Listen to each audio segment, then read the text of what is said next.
Guys ఇందాకే చూడడం జరిగింది. పెద్ద సినిమా నుంచి వచ్చిన సెకండ్ సింగిల్ రై రై రా రా అని చెప్పేసి రెహమాన్ గారు ఆలపించిన పాట ఇప్పుడే చూడడం జరిగింది.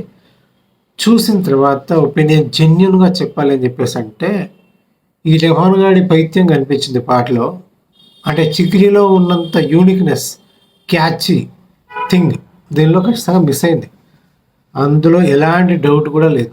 అంటే ఇప్పుడు చికిరి చికిరి చికిరి అనే పాట విని మనం ఎట్లయితే వైబ్ అయ్యామో అదే వైబ్ దీనిలో ఆబ్వియస్లీ మిస్ అవుతుంది. ఎందుకంటే ఇది like A motivational song, it's not like A mass song, it's not like A celebration song. ఇది మోటివేషనల్ సాంగ్. ఇప్పుడు ప్యారడైజ్ లాగానో చికిరి చికిరి లాగానో ఒక రకంగా ఉంటుంది, మాసీగా లిరిక్స్ ఉంటాయి అని చెప్పేసి అనుకోవడానికి లేదు. బట్ ఈ పాటలో నాకు బాగా నచ్చిన విషయం ఏదైనా ఉంది అని చెప్పేసి అంటే అస్సలు రామ్ చరణ్ చేశాడబ్బ డ్యాన్సు. అసలు అది అప్పుడెప్పుడో బ్రూస్లీ ఫైట్స్ చేస్తూ ఉంటే కెమెరాలు స్లో మోషన్లో పెట్టుకునే వాళ్ళు. అప్పుడున్న టెక్నాలజీకి సరిపోక ఆ మోషన్ కరెక్ట్గా క్యాప్చర్ చేయాలని చెప్పేసి అంటే సరిపోక, ఆ టెక్నాలజీ కరెక్ట్గా సరిపోక స్లో మోషన్లో కెమెరా రికార్డ్ చేసి పెట్టుకునే వాళ్ళు అని చెప్పేసి అంటే అతిశయోక్తి అనుకున్నాను.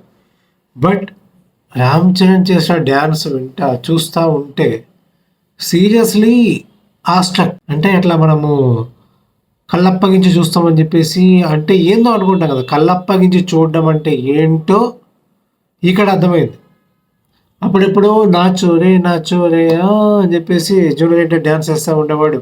స్ప్రింగు లాగా కంత్రీలో, యమదొంగలో నాయరే నాయరే అని చెప్పేసి అప్పుడు ప్రైమ్ టైంలో ఎలాగైతే ఎన్టీఆర్ డ్యాన్స్ చేసేవాడు, చిరుతలో ఎలాగైతే డ్యాన్స్ చేస్తాడు. చిరుత సినిమాలో యమహో యమ పాటలో కూడా మంచి గ్రేస్ ఉంటుంది. కానీ ఆ గ్రేసు స్పీడు కలిపితే ఎన్టీఆర్ కదా, ఆ గ్రేసు మాత్రమే ఎన్టీఆర్ మన రామ్ చరణ్లో ఉండేది. ఇప్పుడు మరిపిస్తున్నాడు అబ్బా. గ్రేసు స్పీడు రెండు కలిపి పిచ్చకిచ్చాడు. ఈ పాట దియాస్లో అయ్యేది ఓపెన్గా చెప్పాలంటే. రామ్ చరణ్ కాపాడాడు తన స్వాగ్తో, తన మేనరిజమ్స్తో, తన గ్రేస్తో, తన స్పీడ్తో. అసలు ఏమన్నా డ్యాన్సా, అసలు మామూలుగా లేదు డ్యాన్సు, అద్దరిపోయింది. పాటకు సంబంధించిన రివ్యూ చెప్పాలి అని చెప్పేసి అంటే మనం లిరిక్స్ గురించో లేకపోతే మ్యూజిక్ గురించో వీటి గురించో మాట్లాడాలి. కానీ ఇక్కడ 90% credit goes to Ram Charan Tej.